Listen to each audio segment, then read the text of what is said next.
Maintenant, on va revenir sur regarder comment il a traité le retour des Israéliens.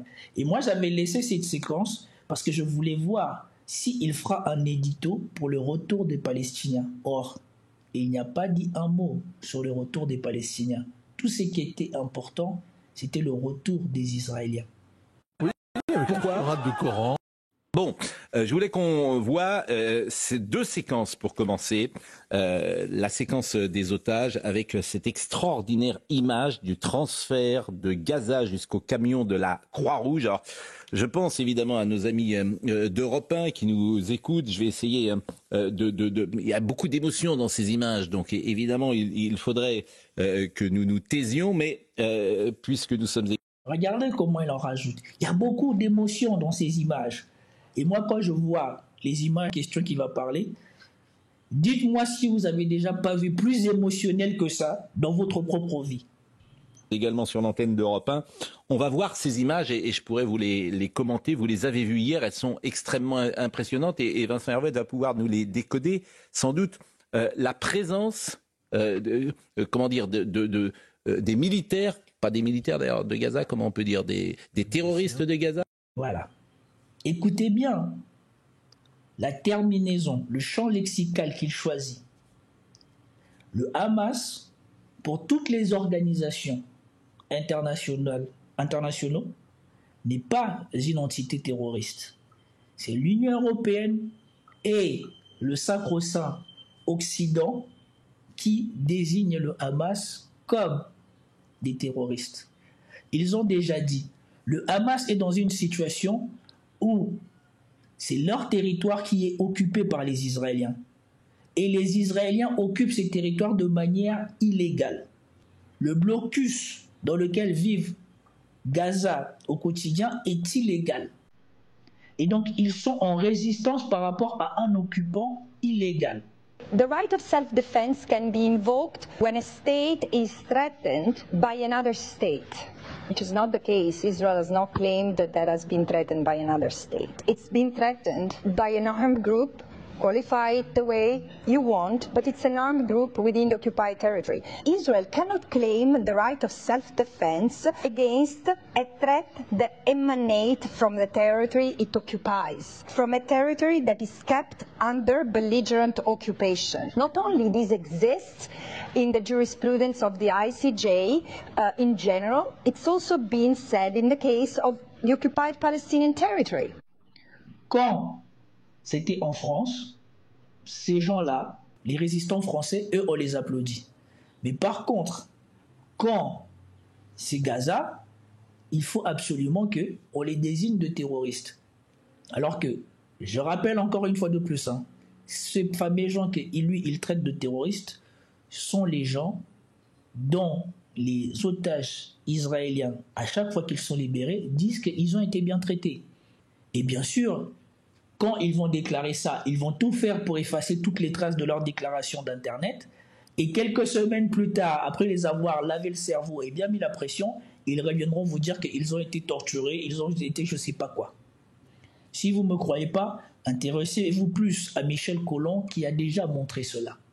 Comment les autorités israéliennes ont fait taire les premiers otages libérés par les Hamas quand ces otages-là disaient du positif sur leur incarcération, enfin, sur leur détention. Et dites-vous, dans un territoire qui a été bombardé, rasé comme Gaza, qu'est-ce que Gaza a dû sacrifier pour maintenir ces otages-là en vie? Sachant qu'ils étaient traqués et bombardés en même temps, mais ils ont réussi à maintenir ces gens-là à vie. On ne mesure même pas l'exploit que c'est. Quand vous voyez aujourd'hui, et ils le disent eux-mêmes, à certains endroits de Gaza, ça ressemble à la Lune. Il n'y a plus rien. Des combattants, des miliciens. Oui. Des miliciens qui accompagnent ce transfert. Regardez ces images.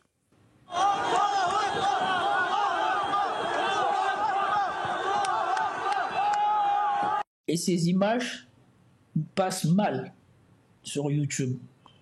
Si jamais je vais republier cette vidéo, il va falloir que je fasse un arrêt sur image pour ce passage-là. Parce que si ça bouge, je ne sais pas, c'est considéré peut-être qu'on prend parti pour le Hamas ou je ne sais pas quoi.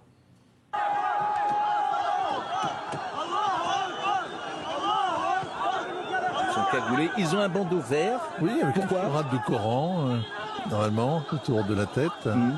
Montre que ce ne sont pas simplement des miliciens, ce sont des islamistes, c'est pas simplement ce sont des djihadistes cagoulés, au visage dissimulé, parce qu'ils vont devoir courir vite, parce que la guerre n'est pas terminée.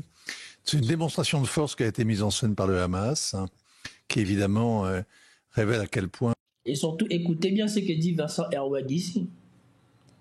C'est une démonstration mise en scène par le Hamas. Eux tous, Biden, Netanyahou et tous les pro-sionistes, quand ils voyaient qu'ils étaient en train de raser Gaza, c'est qu'avait dénoncé la dame Evelyne, je ne sais plus comment, comme je remets souvent la séquence, que leur but n'a jamais été de libérer les otages, leur but était de raser Gaza. Et donc ils ont confondu raser Gaza avec vaincre le Hamas. Mais d'après les premières informations qu'il en ressort, le Hamas, dans tout ce qu'ils ont fait à Gaza, en ressort encore plus fort. Et comme on peut le voir, ils disaient qu'ils n'étaient plus là. Mais apparemment, ils sont encore plus nombreux qu'au début. Et donc, ils sont en train de se dire que voilà, on va contrôler Gaza. Mais tu vas contrôler Gaza comment? Et c'est exactement ce qu'on avait prédit ici sur cette chaîne. On avait dit que tous ces gens qui voient leur mère, leur père, leurs enfants, leurs tantes être déchiquetés, tu crois qu'après ils vont être quoi? Surtout que quand tu leur promets que la suite de leur vie va ressembler encore à ce qu'ils ont toujours connu, tu crois qu'ils voudront faire la paix avec toi? Tu as plutôt intérêt à les libérer, parce que sinon, vous êtes partis pour 1000 ans. De vous à moi. Si vous auriez perdu, comme il y en a certains, tu n'as pas dormi dans l'immeuble de ta famille ou tu n'as pas dormi dans la maison de ta famille, le lendemain matin, tu vois toute ta famille sur 3 générations sont morts parce qu'Israël a rasé l'immeuble.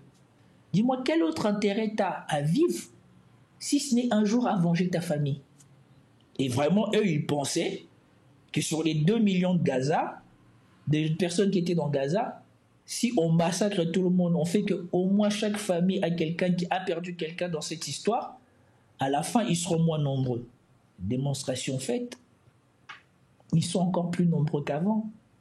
Et donc ici, c'est la défaite et de Netanyahou et de tous ceux qui pensaient que ce que Netanyahou avait fait avait porté un résultat. Parce que comme ils sont là, ils ne veulent pas partir de leur territoire. Ils vont dormir sur leur lune là. Et maintenant, nous allons voir la suite. Parce que de l'autre côté, ce qui rendait Israël intouchable, c'était la sympathie qu'elle bénéficiait dans le monde entier. Chose que maintenant aussi, elle a perdue. La trêve telle qu'elle a été conclue est amère pour les Israéliens. Ils ont peut-être liquidé la moitié des 30 000 combattants que le Hamas prétendait avoir dans ses rangs, mais il en reste beaucoup. Et ces gens-là, vous voyez, font le V de la victoire. Les camions de ravitaillement entrent. Les otages sont relâchés en échange d'un maximum de détenus palestiniens. Et Vincent Herweg, au moins, il a l'intelligence. Ou alors il a la sincérité, parce que lui, c'est l'un des rares qui dit la vérité. Sur les élections américaines, sur les différentes réunions du G7 ou quoi que ce soit, il a toujours présenté la situation le plus proche de ce qui est factuel. Et vous avez vu que lui, dans son champ lexical ou dans les mots qu'il utilise, il n'a pas utilisé terroriste, il a dit détenu. Et il vous a dit la vérité, contrairement à ceux qui, dans tous les médias, veulent nous faire penser que Israël a gagné ou que le Hamas était affaibli. Il te dit qu'il reste du Hamas. Lui ne rajoute même pas l'information qu'ils seraient plus nombreux. Mais il vous dit que le Hamas fait le V de la victoire. Et oui, parce que ils ont tellement bloqué l'information qu'ils voulaient nous faire croire qu'ils n'étaient plus là. Mais là, nous voyons qu'ils sont là. La trêve est... Là, il y en a eu 3 de libérés. Tout le monde s'est réjoui hier soir. Les prochains, c'est samedi. Le samedi qui vient. Ça veut dire que pendant toute la semaine, vous avez une centaine de familles qui va prier pour que la trêve, tellement fragile, tienne au moins jusqu'à la fin de la semaine. Et ça va être comme ça pendant des mois. C'est une libération compte-gouttes, c'est un calvaire. Moi, je veux bien croire que c'est difficile pour ceux qui ne vont pas recevoir leur famille tout de suite, que ça doit être difficile, et ça, je crois que c'est tout à fait normal, tout le monde le vivrait comme ça. Mais c'est de la faute à qui? Quand on sait ce qui s'est passé à chaque fois qu'il y avait un cessez-le-feu, à chaque fois qu'Israël s'est empressé de recevoir ses prisonniers, qu'est-ce qui s'est passé derrière? Ils se sont empressés de reprendre les bombardements. Et ce qui est aussi frappant, c'est bien de constater la stratégie d'Israël, c'est qui est exactement la stratégie des Américains. Pour essayer de limiter les pertes au niveau des combats directs, ils préféreront toujours tout raser et venir marcher sur des décombres que d'aller à l'affrontement. Ce qui tranche avec la technique que les Russes utilisent en Ukraine. Sauf quand les Ukrainiens s'enterrent et veulent compliquer les choses, les Russes font moins de victimes, moins de collatérales, parce qu'ils prennent le risque de prendre les villes en essayant de maintenir tout de même les villes debout. Les villes qui sont rasées, c'est parce qu'il y a plus d'Ukrainiens qui combattent dedans que d'habitants.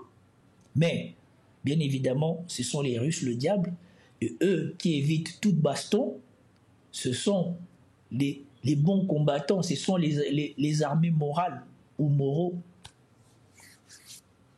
C'est véritablement une épreuve, journée d'épreuve après épreuve. Et pendant ce temps-là, la réalité, parce que c'est la journée des dupes, cette victoire en factice, cette espèce de mise en scène, c'est la journée des dupes, évidemment.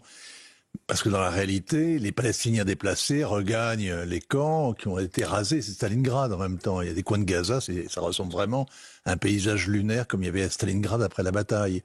Et donc, le défi...